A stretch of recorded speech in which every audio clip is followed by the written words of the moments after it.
Okay, so today we had the league match at Slimbridge, our first game for nearly 2 weeks, and I've got Danny Holmes here to talk us through with it. Slimbridge have had a good start to the season. In the league they're undefeated and they've got through still in the FA Cup. So we were going to expect a hard game today? Yeah, absolutely. Obviously we knew about them today. Matt went and watched them last week and had a report on them. We knew that they were going to be tough, tenacious, get around us, and they're going to make real hard work for us. So we expected what we got today. Yep. And good to see Ben Walker come in for his first start. Was that an easy choice to bring him in straight away? Yeah, no, absolutely. I've worked with Ben at AFC Bournemouth. Matty knows Ben as well, and he's been, when I had him before, he was really good in that full-back position. He still is. It was an easy decision, but it's going to take time for him to learn how the way we play. I would like to see Ben get up a little bit higher at times, but listen, it's his first game. Yep. Got to get his confidence up a little bit more, but with games and game time, that'll be the case. Yep. I thought he had a good game. He made one tremendous tackle towards the end there, and also he was willing to get forward and everything. I thought he had a really good game. We started off really well. We were knocking the ball around, looking really impressive, I thought, for the first 15 minutes or so. Yes, no, definitely. It was like us, how we want it. You know, we passed and moved it around really well from side to side. We're looking for the switch play, but no, I feel when we were passing and moving it around, there was some good shape.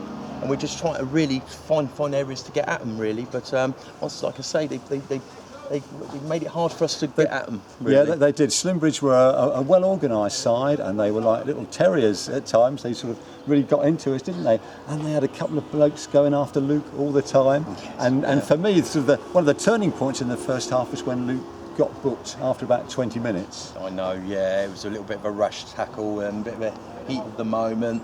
You know, he's still young, he'll learn by that, but for me, it's great on the ball. I think defensively and off the ball, he's got still a bit to learn. I mean, it will come into his game. It's not going to be his major forte ever, but he's just got to really concentrate on these defensive bits a little bit more. Really. Yep. But we didn't have any real chances in the first half, I don't think.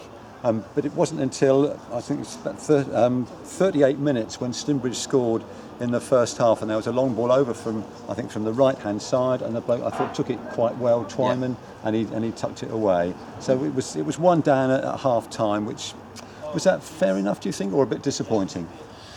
A bit disappointing, really, because, we didn't make many chances, but I thought we were okay. We were dealing with things, but Matty went and had a look at them, like you say, last week, and we knew that's what would happen. And we've told the boys, we've studied it and told them about long balls in, and with the bits, as we call it, you've got to deal with it. And I've just felt the marking was naive. We were naive. We're not on the front foot to deal with the ball in. And, we were disappointed with the goal, to be honest. Right, yeah. Okay, so 1-0 down at half-time. What did we say at half-time? Well, we just don't rant and rave. It's just, having a good chat with them and just saying where we're going wrong, what we've got to work on. And it was just a case of, we felt that we've not got enough players in behind them. We didn't look like we're getting, like you're saying, no attacking options. So we're looking for third man runs and people just get higher up the pitch. Our wide men, can we just get a bit higher up on their fullbacks, or look to make diagonal runs in between the centre half and the fullback on both sides? Then we can get our fullbacks up. Just basically getting on the ball, getting higher up the pitch, and just pressing and just helping out Toby Holmes and Luke. Luke, as a number 10, he likes the ball in his feet. But we're saying look to go and maybe spin and get balls in behind. That was what we looked at telling them, really. Yep. But down the right hand side, we started to do that. Certainly, Steph Petty was getting in there, wasn't he? I thought he looked really good in the second half and looked really dangerous at times. Yeah, Steph's got lots of energy, and he's very dynamic, and that's what we're saying. More so when he gets balls put through for him, he's got great development of crossing balls more than his 1v1 situations. So for me, get higher up, let's get balls in behind. You're going to beat them with your pace and then get the crosses in. So that was the general idea.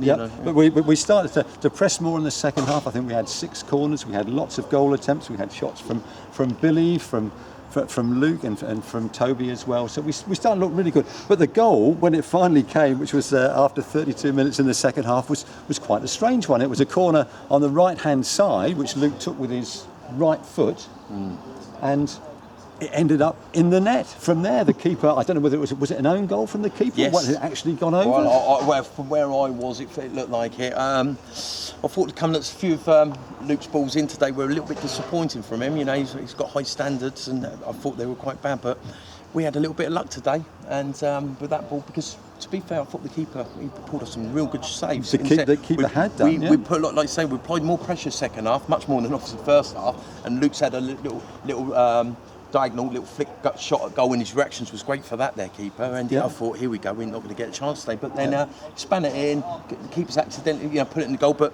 for me, he saved them for 2 or 3 anyway. So you know, that's the way it goes. So it was 1-1 with about 15 minutes or so to go, and you begin to think that perhaps we might nick it now.